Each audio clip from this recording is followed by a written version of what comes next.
Ya casi acabamos nuestra serie, la ley de Cristo, la doctrina de Cristo. Y vamos a darle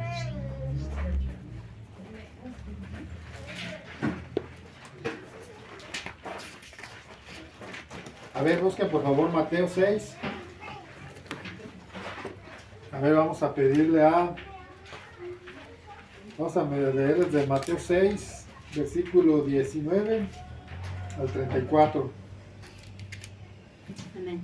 Vamos a pedirle a Maru que ella nos lea del 19 al 21. Permítame, Maru, porque vamos a leer todos. Vamos a pedirle a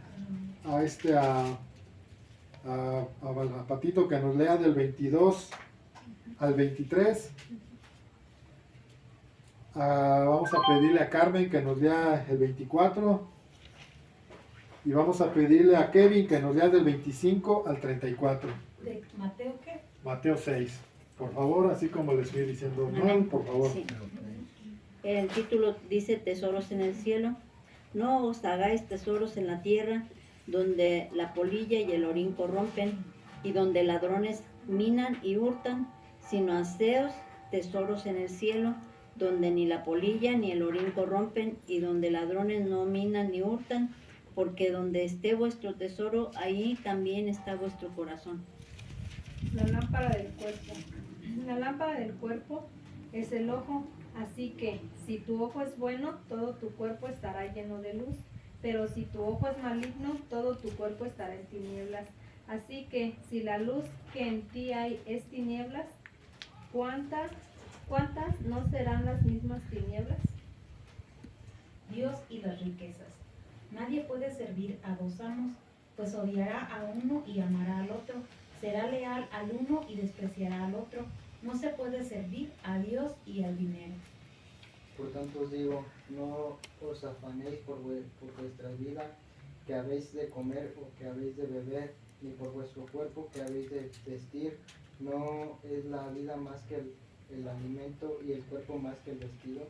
Mirad las aves del cielo que no siembran ni ciegan, ni recogen en graneros, y vuestro Padre Celestial las alimenta. ¿No valéis vosotros mucho más que ellas? ¿Y quién de vosotros podrá, por muchos que se afanen, añadir a su estatura un codo? Y por el vestido, ¿por qué os afanáis? Considerad los lirios del campo, como crecen, no trabajan ni hilan, pero os digo que ni aun Salomón con toda su gloria se vistió así como uno de ellos. Y si la hierba del campo, que hoy es y mañana se echa en el horno, Dios la viste así, ¿no hará mucho más a vosotros, hombres de poca fe? No os afanéis pues diciendo, ¿qué comeremos? ¿O qué beberemos? ¿O qué vestiremos?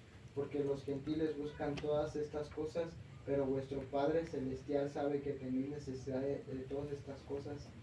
Mas buscad primeramente el reino de Dios y su justicia, y todas estas cosas os serán añadidas. Así que no os afanéis por el día de mañana, porque el día de mañana traerá su afán.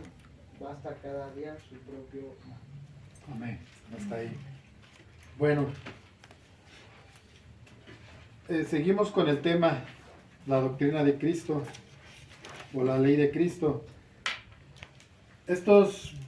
Todos estos temas se relacionan y uno conlleva al otro. Y Jesús comienza diciendo en el versículo 19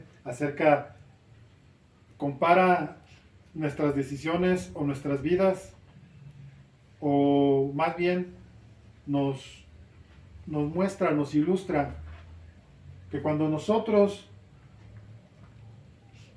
tenemos una dependencia total de Dios, no vamos a errar, vamos a dar al objetivo.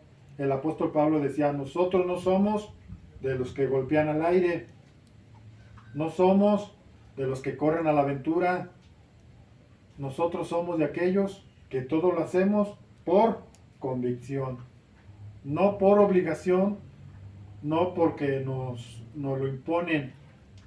La vida del cristiano, cuando es por convicción, es una vida que va a ir creciendo espiritualmente y que va a entender cuál es el fin, cuál es el propósito de nuestra vida en esta tierra. Hay mucha gente que vive para una religión.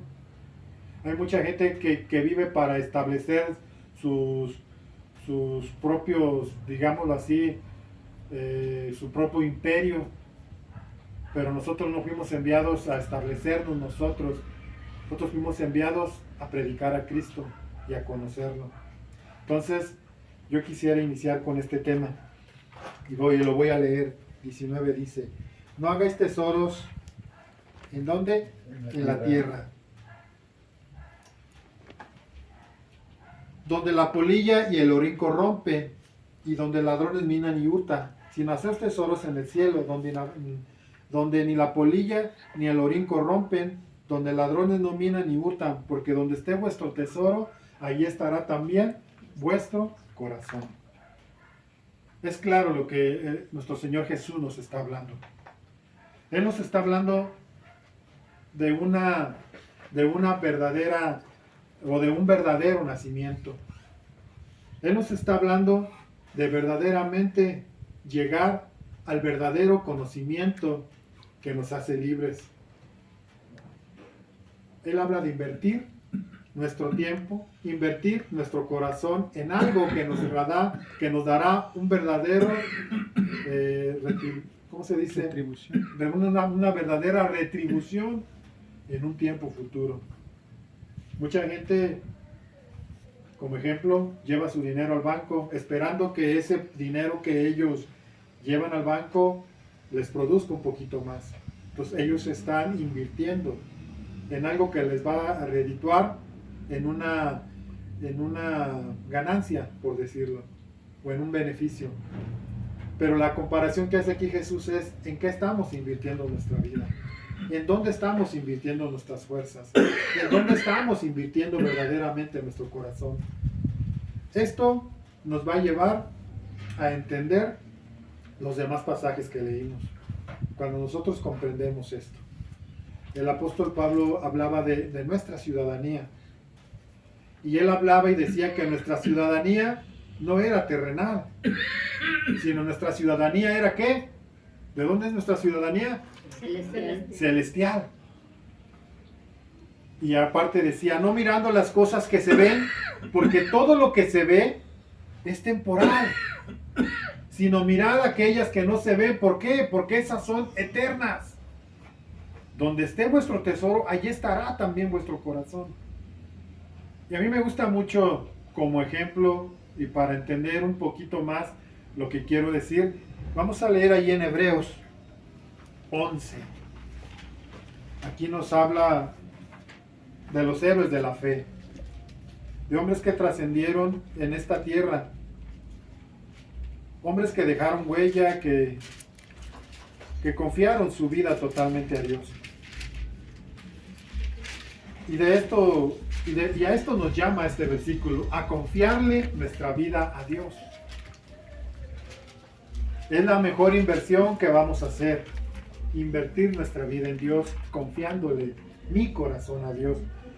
Y me gusta mucho este pasaje porque me ilustra, me dice lo que había en el corazón de aquellas personas que no tenían su mirada en las cosas temporales, que no tenían su mirada en las cosas de este siglo, de este mundo, sino que ellos veían algo más, tenían una visión más amplia de lo que era vivir una vida en esta tierra.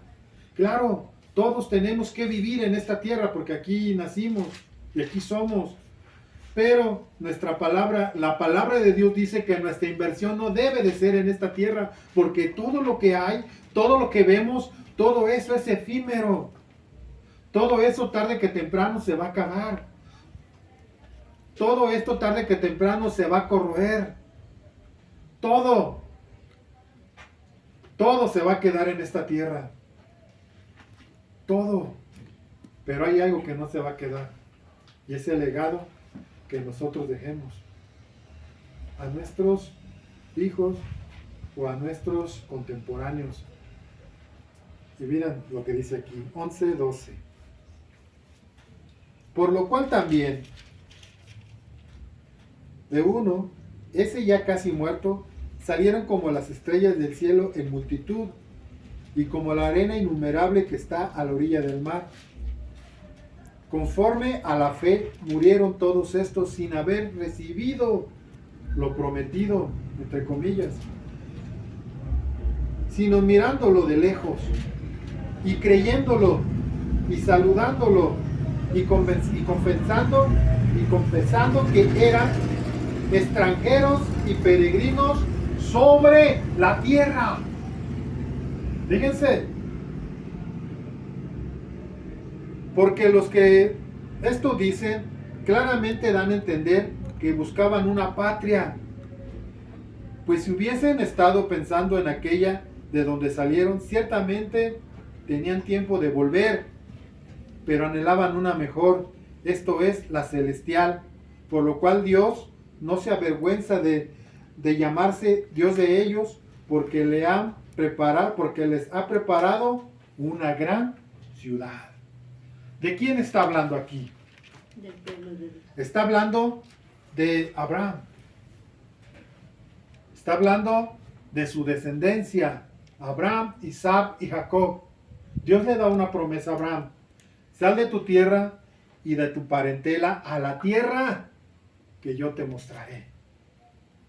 Esta tierra la poseerán tus descendientes. Todo esto que tus ojos ven, algún día será de tu descendencia. Mas sin embargo Abraham salió de su tierra y de su parentela a una tierra donde dice que vivió como peregrino y extranjero, entendiendo que Dios le había dado una promesa de que esa iba a ser su tierra, que ese iba a ser el pedazo de tierra que Dios les iba a heredar a él y a su descendencia.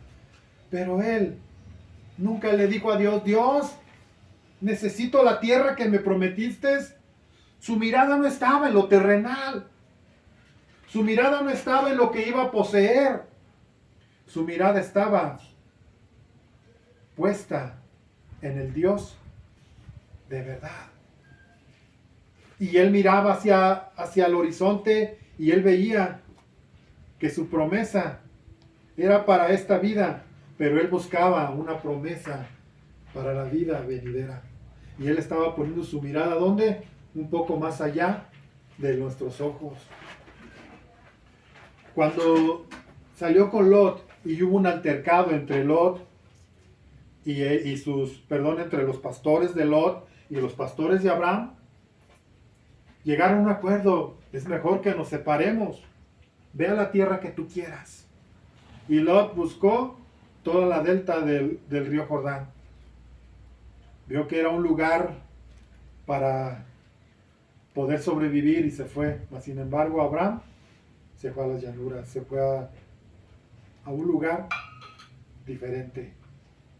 ¿Dónde estaba la mirada de Abraham? Si Abraham hubiese estado viendo o hubiese querido invertir su vida haciendo tesoros en la tierra, él hubiese buscado el mejor lugar de pastizales para sus ganados. Mas sin embargo, él prefirió confiar su vida a Dios. Y cuando nosotros confiamos nuestra vida a Dios, no estamos haciendo una inversión en lo terrenal. Aunque Dios nos promete que en esta tierra tendremos aflicción, pero que confiáramos a través de Él, o Él había vencido al mundo. Y nosotros por ende también. Pero Abraham estaba viendo algo más allá. Estaba confiándole su corazón a Dios. Porque este versículo no puede mentir. Este versículo no puede hablar una mentira de ese varón que confió su corazón a Dios mirando en una ciudad celestial. Poniendo su mirada allá. Invirtiendo lo mejor de su corazón y lo mejor de su vida en lo celestial. No solamente es el dinero. No solamente es las cosas materiales. Mucha gente cuando lee estos versículos, yo estuve indagando, leyendo, y la mayoría hacen énfasis en invertir el dinero por lo que dice después.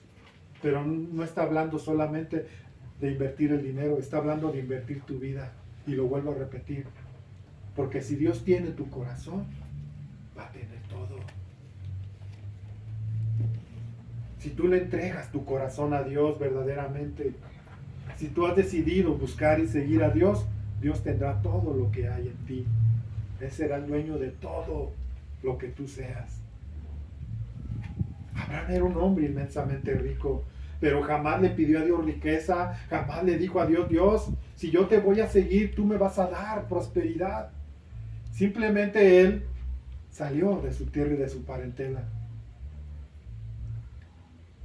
Pero lo importante de esto es que él invirtió, hizo la mejor inversión de su vida y fue haber confiado su vida a Dios. Vamos a leer también ahí en Corintios, 2 de Corintios 4. Ya daba referencia de este versículo, pero vamos a buscarlo.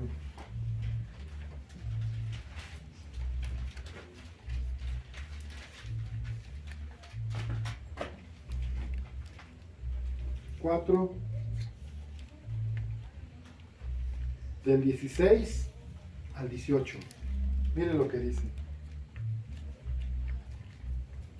Aquí todo este capítulo de la palabra, si usted lo quiere leer en su casa, nos está hablando acerca de confiarle en nuestra vida a Cristo. Porque Él tiene la palabra profética a la cual debemos hacerle caso. Y está hablando el apóstol Pablo aquí de confiar. Confiar completamente, plenamente en Jesús. Aún en las tribulaciones, aún en las adversidades, aún en la prosperidad, en todo tiempo, nuestra confianza debe de estar en la persona de Jesucristo y en lo que Él dijo. Miren lo que dice. Por tanto, no desmayemos. Antes aún que nuestro hombre exterior se va desgastando, el interior no obstante se renueva día en día. Porque esta leve tribulación momentánea produce en nosotros cada vez más excelente y eterno peso de gloria, no mirando nosotros las cosas que se ven, sino las que no se ven. Porque las cosas que se ven son temporales, pero las que no se ven son eternas. Está hablando de lo mismo que habla Hebreos 11, del 12 al 18. Está hablando exactamente de lo mismo. Está hablando de que aunque nuestra casa terrenal, nuestra morada terrenal, nuestra vida terrenal se tiene que desgastar, tiene que sufrir, tiene que enfermar quizás, tiene que pasar procesos, aunque esta casa se va deteriorando, tenemos una promesa en los cielos, una casa no hecha de manos de hombres, una casa celestial. Y allí es donde nosotros tenemos que poner nuestra mirada. Nuestra mejor inversión está en hacer tesoros en el cielo. Porque en la tierra todo se corrompe. En la tierra todo pierde su valor. Tarde que temprano pierde su valor. Pero hay cosas más importantes. Si nosotros dejamos de ver lo terrenal, dejaríamos de sufrir tanto de lo que sufrimos. De eso hablan los últimos capítulos que leyó ahorita el Kevincillo. De eso habla. Cuando nosotros verdaderamente entendemos y ponemos nuestro corazón en las cosas celestiales, quiero decirles que lo terrenal va a pasar por desapercibido. Y Dios tendrá cuidado de ti y de mí.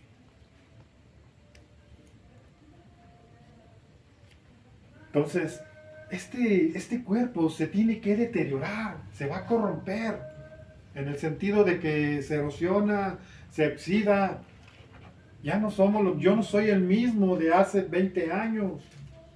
Y ahora yo regreso muy cansado del trabajo. Ya tengo 52 años. Yo escuchaba hace 5 o 6 años a los señores que trabajaban y que nos decía mi tío que teníamos que quedarnos un tiempo más porque había mucho trabajo. Ellos le decían, no, yo ya no puedo. Yo lo más que le puedo dar a toda la vida, decía, ¿cómo no van a poder? Yo pensaba, pero ahora los entiendo.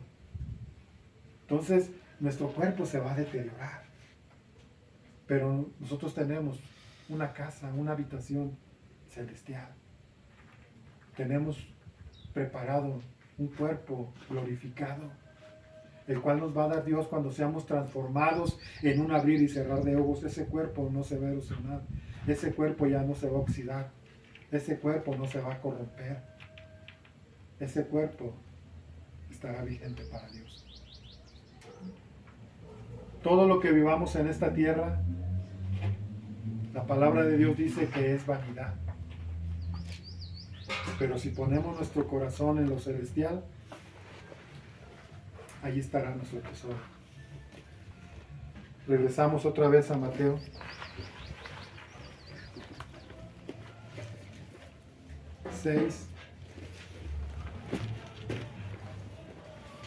Listo.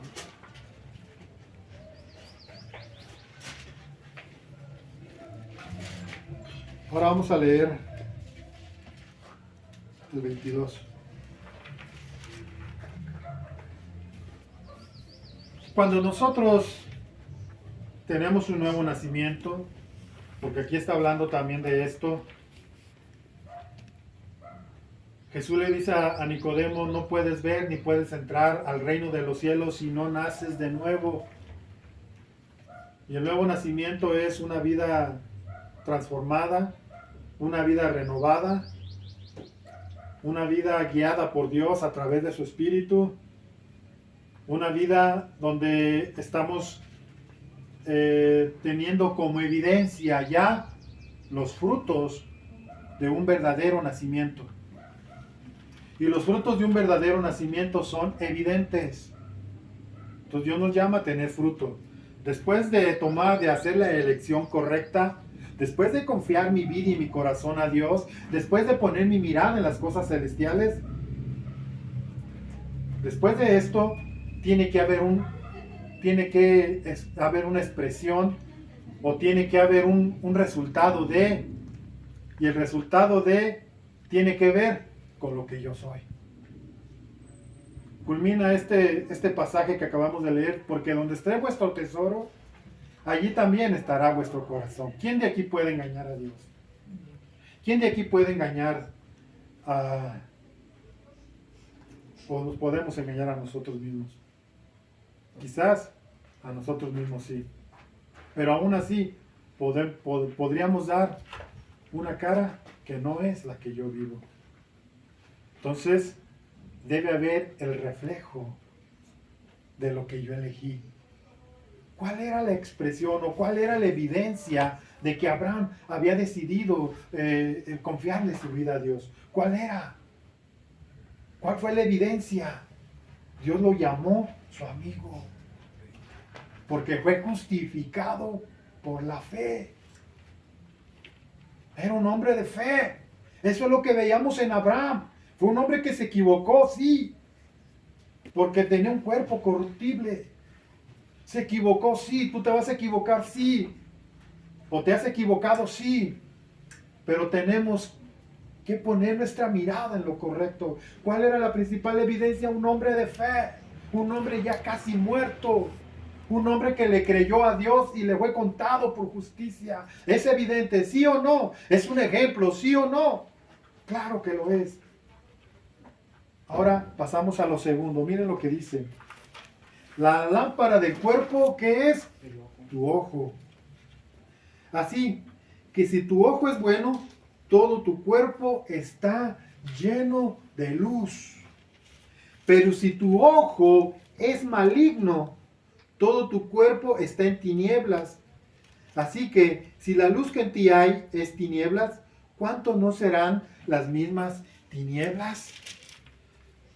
Jesús está viendo esto desde el punto de vista que nosotros somos lo que pensamos. Aquí habla ya acerca de la apariencia. Tiene que haber un resultado de confiar en Dios. Tiene que haber un resultado de confiarle en nuestro corazón a Cristo. ¿Y el resultado cuál debe de ser? La expresión, lo que yo soy. De la abundancia de la abundancia del corazón, siempre lo va a hablar la boca. No hay una incongruencia. Aunque seamos nosotros incongruentes, a veces no debe haber, porque no la hay. Tarde que temprano vamos a expresar lo que somos. Y a Dios no lo vamos a engañar. Dice que si tu ojo es bueno, lo de adentro es bueno. Pero si tu ojo es malo, dice que la luz que en ti hay, ¿son qué? Tinieblas.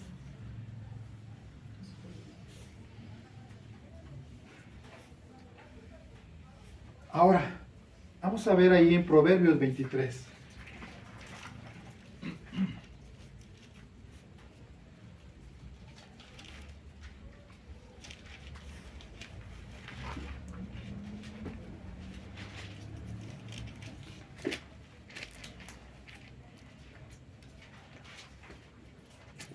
Proverbios 23:6. ¿Qué dice?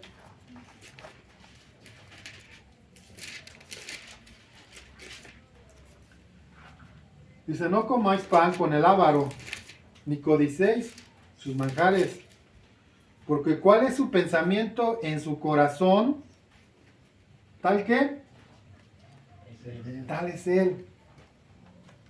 Come y bebe, te dirá, porque tal es su pensamiento,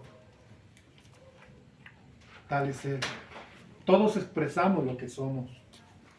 Miren una ilustración. Es una ilustración sencilla, pero nos enseña esto.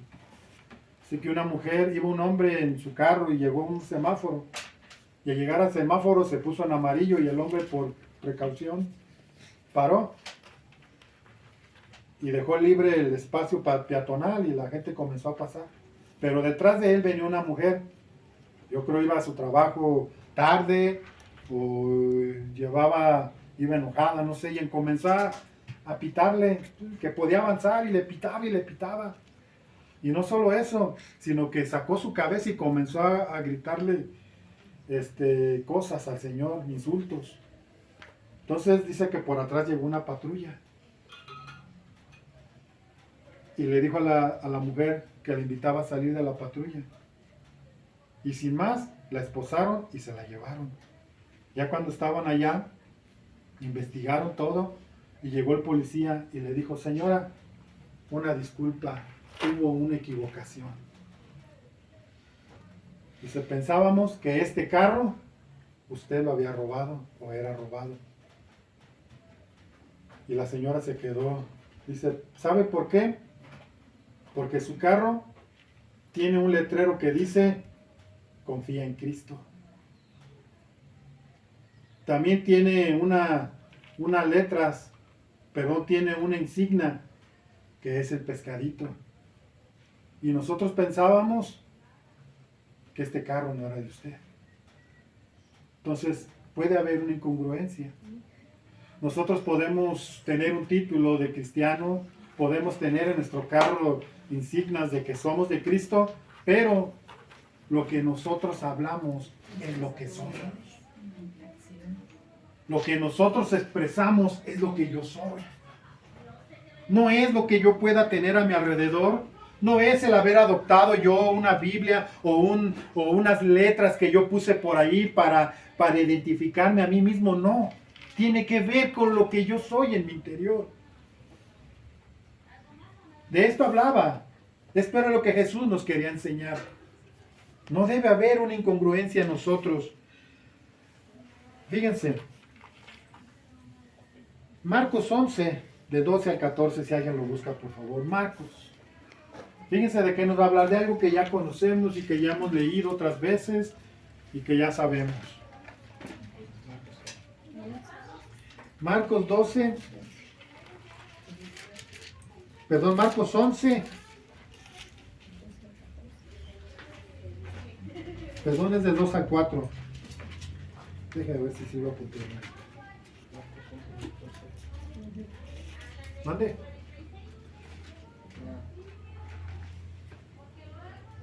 No es del 2 al 4. Entonces, ¿del 12 al 14?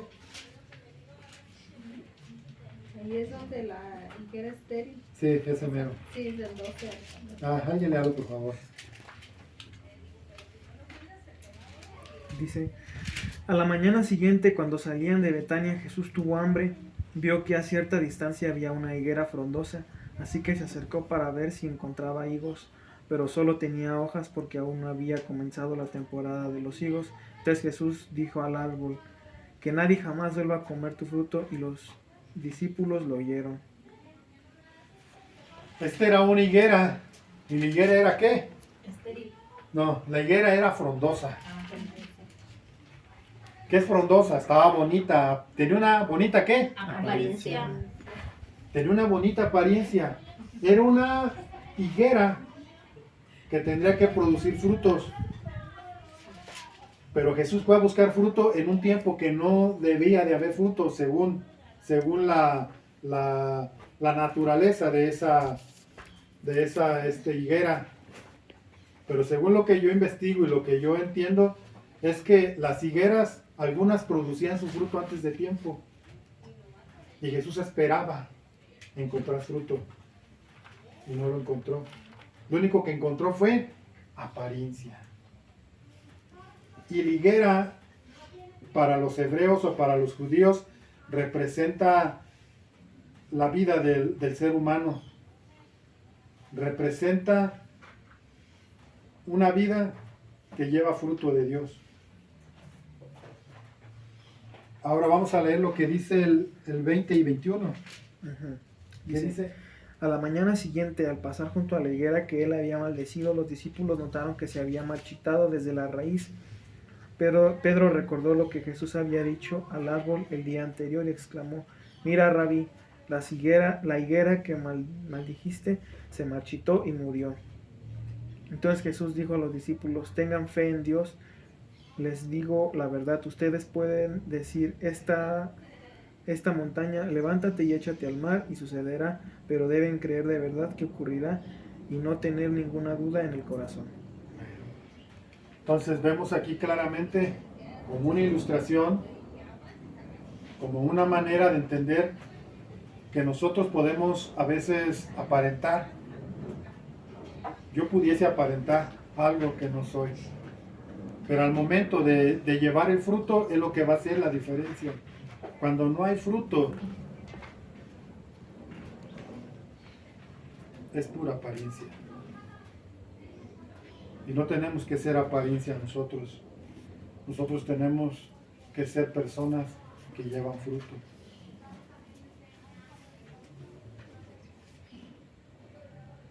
Todos sabemos esta historia en 1 Samuel 16:7. Solo quiero que lo lean, porque de aquí hay mucha gente que expresa cosas para justificarse a sí mismos. ¿Qué dice? Por favor. 1 Samuel 16, versículo 7. Dice, pero el Señor le dijo a Samuel, no juzgues por su apariencia o por su estatura, porque yo lo he rechazado. El Señor no ve las cosas de la manera en que tú las ves. La gente juzga por las apariencias, pero el Señor mira el corazón. Está ahí. Está hablando acerca de una apariencia. Y Samuel buscaba a un rey. Dios buscaba un rey. Y el rey tenía que ser un rey. El rey tenía que ser un rey escogido por Dios. Tenía que ser un hombre conforme al corazón de Dios. Ahora, díganme, ¿Samuel tenía este conocimiento? Samuel buscaba un hombre de Dios, pero él estaba juzgando por lo de afuera. Él estaba viendo su apariencia física. Muchas veces yo he escuchado mucha gente decir que Dios lo que ve es el corazón. Y es verdad, Dios ve el corazón. Cuando yo era joven, una vez llegué a una iglesia grande aquí, fui de visita, me invitaron, y yo vi un grupo grande, como de unos 15, 20 jóvenes. En ese tiempo estaba de moda un movimiento llamado Darquetos.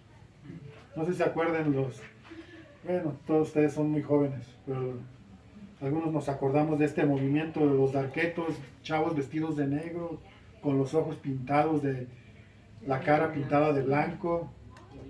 Mande. Las uñas pintadas de negro, morado.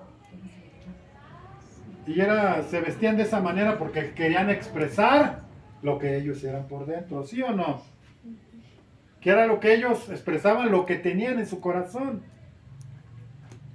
Y luego de ellos surgió otro grupo que se llamaban los emos. ¿Quiénes eran los emos? Personas reprimidas emocionalmente. Personas que se autonombraban a ellos mismos que tenían un problema emocional. Y cuando nosotros venimos a Cristo, Dios nos da libertad. Y conocerán la verdad y la verdad os hará libres. Y nosotros tendremos que expresar a quién nos vamos a parecer. Nosotros tenemos que expresar quién es Jesús a través de nuestras vidas. ¿Sí o no? ¿No somos llamados a esto? ¿No somos llamados a que en nuestro corazón se forme el carácter moral de Cristo? ¿Sí o no? Bueno, cuando yo llegué a ese lugar, yo vi un gran grupo. Todos los chavos de esa iglesia. Bueno, no todos. Ese grupo de esa iglesia, había ahí hijos de pastores. Había ahí jóvenes de los hijos de los hermanos más reconocidos de esa iglesia, vestidos de esa manera. Y yo dije, caray, ¿y esto qué? Y me dicen, no, pues es el grupo de darquetos de la iglesia. ¿Cómo que el grupo de darquetos? Sí. Dice, es que aquí en este lugar ellos ayudan a los chavos que son darquetos. Y digo, ¿cómo los van a ayudar así?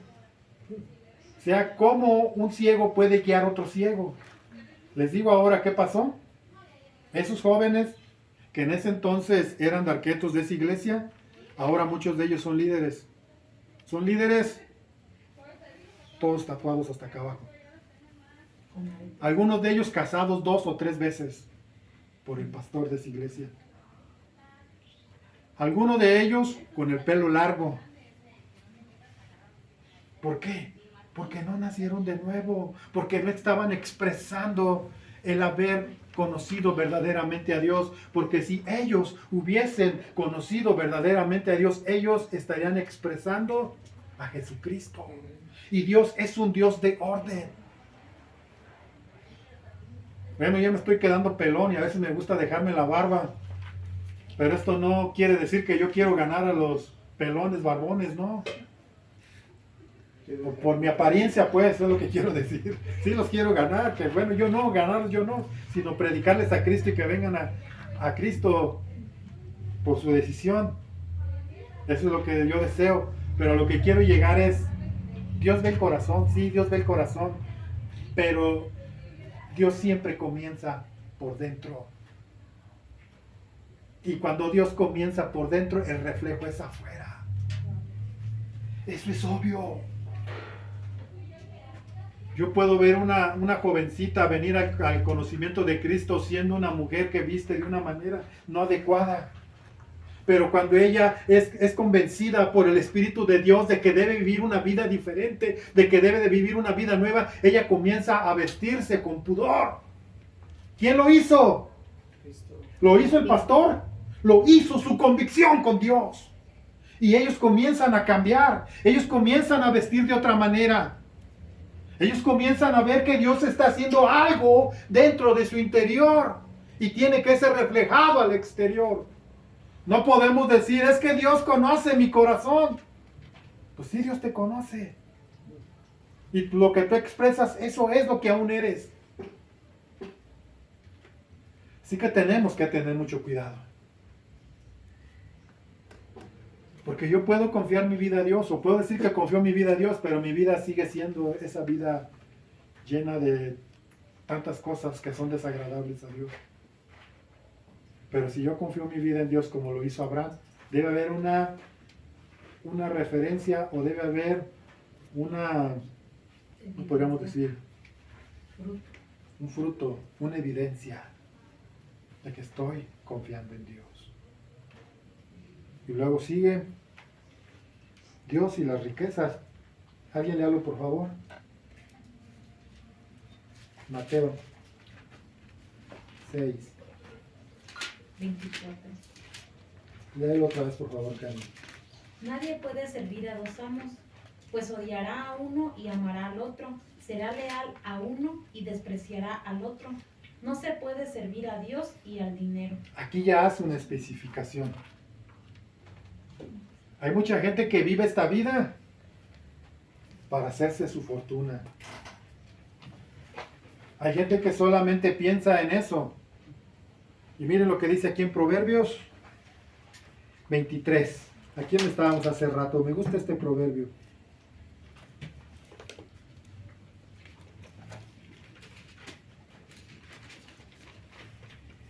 Vamos a leer del Proverbio 23, nomás dos versículos, el 4 y el 5. Dice, no te afanes. ¿Por qué? No te afanes por hacerte rico.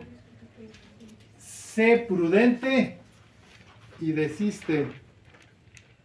¿Has de poner tus ojos en las riquezas siendo ningunas? Porque se harán alas como las águilas y volarán al cielo. Está hablando de que las riquezas, tarde que temprano, se van a ir. Decía por ahí alguien, ya muerto voy a llevarme, nomás que ni el puño de tierra se van a llevar, hermanos. El puño de tierra se va a quedar. No nos vamos a llevar nada.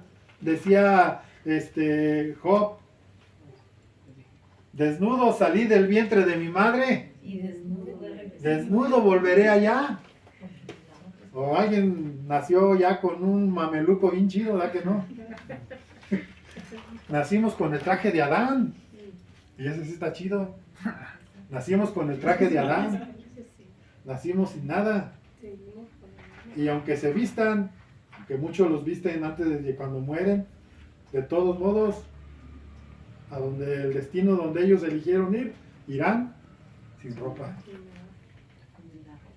El cuerpo será tal cual. Entonces dice que no nos afanemos por hacernos ricos. ¿Por qué dice esto? Porque, ahora espérense, yo quiero hacer una aclaración. Siempre se los he dicho, ¿Dios prohíbe ser rico? No. No. Abraham era inmensamente rico.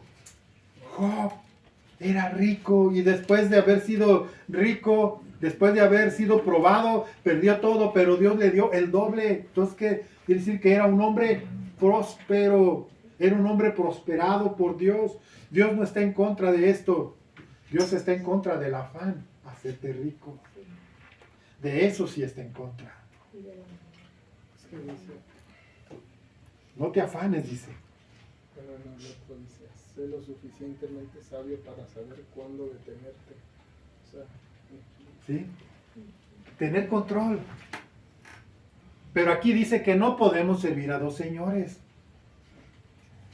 Yo ahora veo el evangelio, como le han llamado ahora, algunos lo han definido así, y es verdad. Yo también creo que está bien definido. El evangelio de la prosperidad, donde se hace énfasis solamente en el dinero. No es Dios. No es venir y conocer a Dios, es venir y ser próspero. Pero a cambio de tu prosperidad tienes que dar. Y ese dar va manipulado. Ya hay una manipulación en esto. Yo cuando llegué a Cristo, yo no escuchaba mucho de esto. Yo no había ministerios de grupos que cantaban a Cristo, que no cobraban, ni tenían un representante, ni hacían lucro con lo que ellos hacían. Una vez cuando yo era joven invitaron a un grupo que se llamaban Los Tremendos Galileos, no sé después qué pasó con ellos. Cuando el pastor les preguntó que cuánto les tenía que dar, dijo, no se preocupe, pastor, solamente levante una ofrenda. Y lo que nos den, eso es lo que Dios nos va a dar. Y se levantó una ofrenda. ¿Y saben qué? Cuando es así, Dios prospera. Porque ellos están contentos con lo que Dios les da. pero hoy en día no.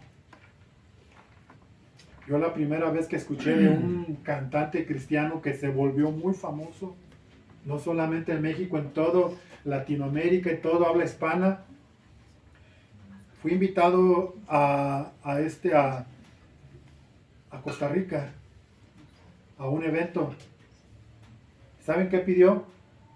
Pidió que fuera por él en una limusina y que estuviera albergado o hospedado en el mejor hotel de ese país. Desde ahí comencé a ver que el evangelio estaba cambiando. Y es muy conocido aún todavía ese cantante. Cuando caemos en esto, ya no estamos sirviendo a Dios. Ya no estamos viendo al Dios del amor, aquel Dios que prospera tu corazón cuando confías en Él. Ahora estamos buscando la manera de ser ricos. Otro predicador, otro cantante, muy famoso también, un día dijo que él les enseñaba a sus hijos y les decía: ustedes tienen que ser millonarios. Ustedes tienen que pensar en ser millonarios. ¿Cómo lo van a obtener? Yo no sé. Entonces les están diciendo: tu manera de pensar o tu vivir tiene que ser para ser rico. No para amar a Dios, no para servir a Dios, no para estar contento con cualquiera que sea tu situación. Tú tienes que ser rico. Había otro predicador también muy famoso que se dio cuenta cuánto ganaban los jugadores de fútbol. Es jugadores estrellas que jugaban en Europa, que ya van en declive ahorita, pero que en su momento ganaban hasta 120 millones de dólares por un contrato. Bueno, eso era lo que ganaba, eso era lo que él costaba, pero de ahí se dividía entre su representante, el equipo y él. Pero él era mayoritario y él ganaba más de 50 millones de dólares solamente por firmar un contrato, más aparte su sueldo. O sea, son hombres que ganan muchísimo dinero. Y este hombre un día le reclamó a Dios y le dijo: ¿dónde están mis millones? Búsquenlo en el YouTube. Todos esos que les estoy diciendo están ahí. Búsquenlos. No les estoy echando mentiras. Este hombre dijo: ¿dónde están mis millones, Señor? Yo quiero, dame mis millones. ¿Ustedes creen que eso es servir a Dios? Están sirviendo a la riqueza. No puedes, no debes y no se puede tener dos señores. Porque con uno estarás bien, pero al otro lo menospreciarás. Y Jesús dice tajante y claramente: no puedes servir a Dios ni a las riquezas. Esto no va de la mano, esto no se lleva, esto no va a prosperar. Solamente va a prosperar cuando tú decidas confiarle tu vida a Cristo y que Él sea el que te bendiga. Un versículo conocido, Primera de Timoteo 6.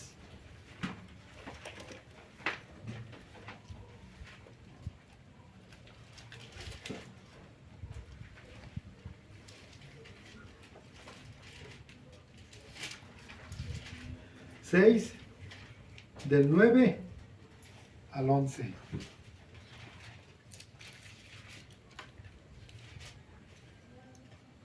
Dice así: porque todos los que quieren enriquecerse caen en tentación y en lazo y en muchas codicias necias y dañosas que hunden al hombre en la destrucción y perdición.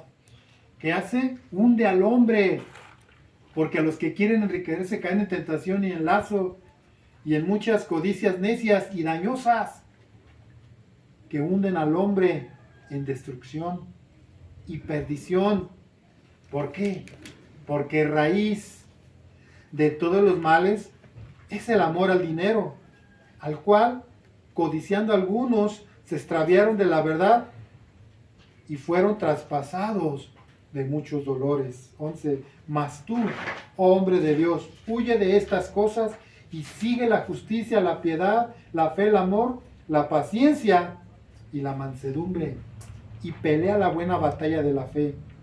Echa mano de la vida eterna, a la cual asimismo fuiste llamado, habiendo hecho la buena profesión delante de muchos testigos.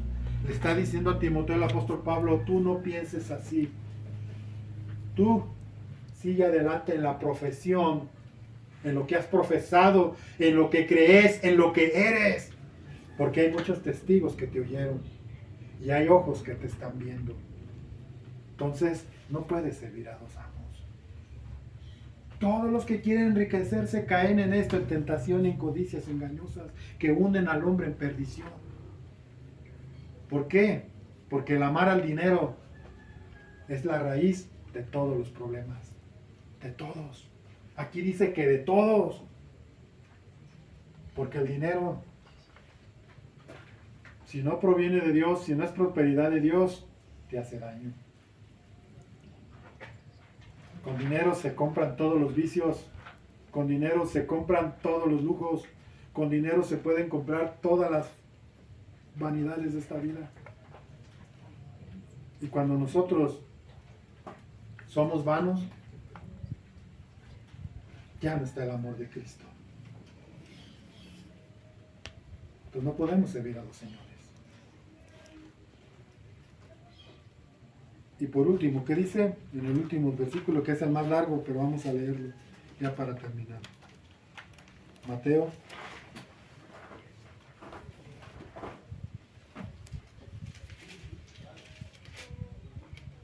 Mateo 6.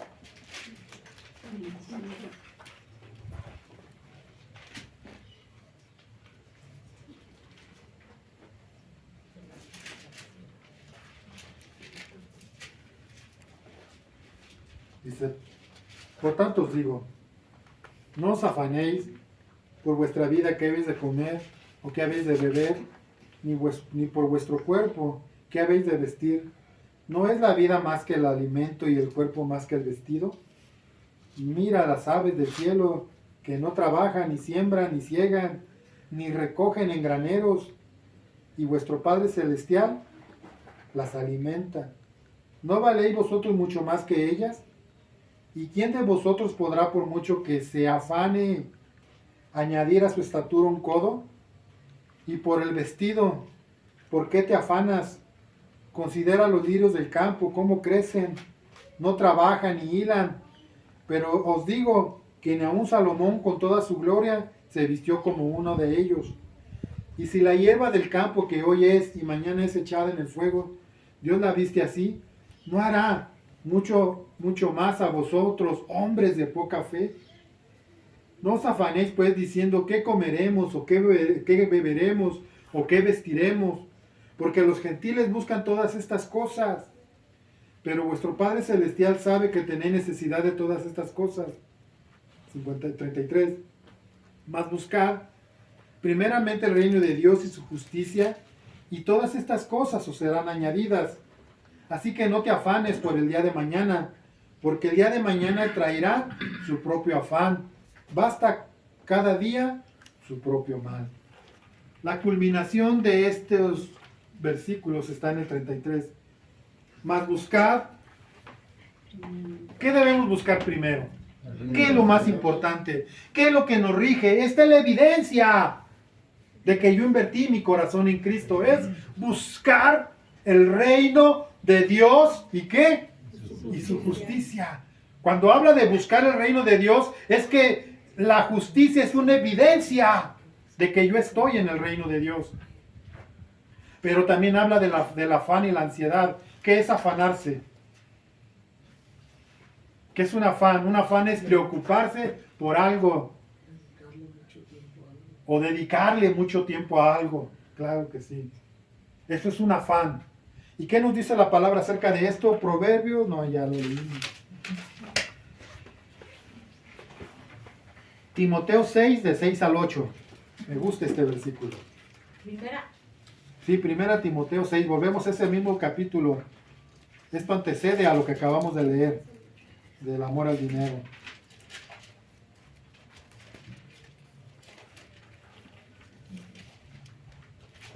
Primera Timoteo 6. 6 al 8, 6 y 8, dice así. Pero gran ganancia es la piedad acompañada de contentamiento, porque nada hemos traído a este mundo y sin duda nada podremos sacar. Así que teniendo sustento y abrigo, estemos contentos con esto. ¿Teniendo qué? Sustento y abrigo. El apóstol Pablo está hablando en un sentido de no afanarnos. Si tú eres emprendedor, si a ti te gusta emprender, confía en Dios. Yo conozco hombres de Dios, empresarios. O he conocido a hombres de Dios. O más bien he sabido de hombres que sirven a Dios, que son empresarios. Vuelvo a repetir, Dios no está en contra de esto. Dice que busquemos primeramente el reino de Dios y su justicia. Y todo lo que acabamos de leer, la necesidad del vestido, la necesidad del calzado, la necesidad de la comida, vendrá por añadidura. Y si tú honras a Dios, Dios te va a honrar a ti. Tu negocio, lo que emprendas, serás prosperado. ¿Qué le dice Dios a Josué? Nunca se apartará de tu boca este libro de la ley, sino que en él meditarás de día y de noche, y todo lo que tú hagas serás prosperado. Porque primero está tu Dios. Claro. Primero está tu Dios. Y si tú honras a tu Dios, Dios te va a honrar.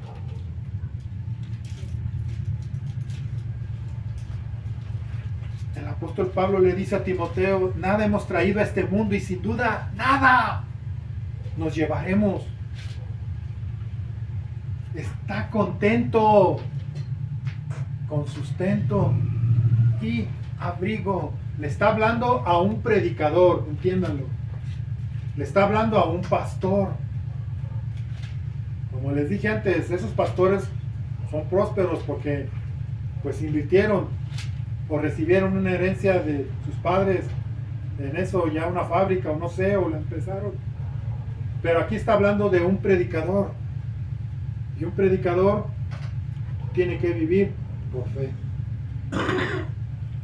Y le dice a Timoteo, tú estás contento con sustento y abrigo. Filipenses 4, con estos terminamos.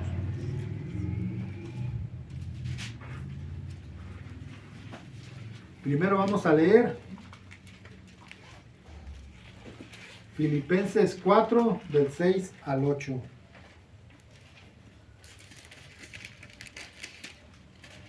Dice así, por nada. ¿Qué es por nada? Nada.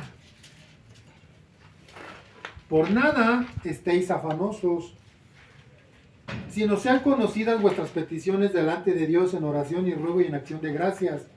Y la paz de Dios, que sobrepasa todo entendimiento, guardará vuestros corazones y vuestros pensamientos en Cristo Jesús. Por lo demás, hermanos, todo lo que es verdadero, todo lo honesto, todo lo justo, todo lo puro, todo lo amable, todo lo que es de buen nombre, si hay virtud alguna, si algo digno de alabanza, en esto piensa. No desgastes tu pensamiento. ¿Qué voy a comer? ¿Qué voy a vestir? ¿Qué voy a hacer, Señor? Tú piensa en todo lo que te edifica o que edifica a otros. Medita en aquello que verdaderamente vale la pena estar pensando. Hay cosas que Dios ya conoce. ¿Ustedes creen que Dios no sabe mis necesidades? Claro. Pero a veces nos afanamos. A veces yo estoy pensando, ¿qué voy a hacer? ¿Cómo le vamos a hacer para estos días? ¿O qué voy a hacer para la siguiente semana? Pero llega un pensamiento a mi corazón y me dice, tranquilo. Saldrás la semana. Y pienso alguna vez y les pregunto a mis hijos, a mi esposa o a ustedes en su vida personal, ¿alguna vez Dios los ha dejado? Sin comer. no nos ha dejado. Dios no nos ha dejado. Él tiene cuidado de nosotros. Él no quiere que desgastemos nuestros pensamientos en cosas vanas. Él quiere que gastemos nuestro pensamiento en todo lo honesto, todo lo justo, todo lo puro, todo lo amable, todo lo que tiene buen nombre. Si hay virtud alguna y algo digno de alabanza, en esto desgástate. En esto piensa. Ocúpate de esto, porque es más importante. Y luego vamos a leer ahí mismo, Filipenses 4:12. Dice así.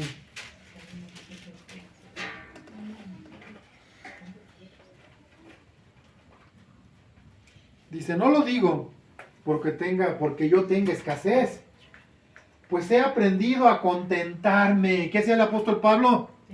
¿Estaba afanado? ¿Quería hacerse rico? No. Él solamente se ocupaba y pensaba en la palabra, porque era lo que él tenía que expresar. No se preocupaba. Aunque pasó situaciones difíciles, aquí él mismo lo dice, nuevamente lo leemos. Sé vivir, bueno, no lo digo porque tenga escasez, pues he aprendido a contentarme cualquiera que sea mi situación. Sé vivir humildemente y sé tener en abundancia. En todo y por todo estoy enseñado, así para estar saciado como para tener hambre, así para tener abundancia como a padecer necesidad. Todo lo puedo en Cristo que me fortalece. En todo estoy preparado. Sé vivir, sé ir a comer a un restaurante, pero también sé que es comerme unos frijoles con una tortilla tiesa. Con queso. A ver, Carmen, ¿qué decías? Esta lo que dice la versión. A ver. Sé vivir con casi nada o con todo lo necesario. He aprendido el secreto de vivir en cualquier situación, sea con el estómago lleno o vacío, con mucho o con poco, pues todo lo puedo hacer por medio de Cristo, quien me da las fuerzas. Ahora fíjense, vamos a leer hasta el 19. ¿Cómo Dios proveía para el apóstol Pablo? Escuchen.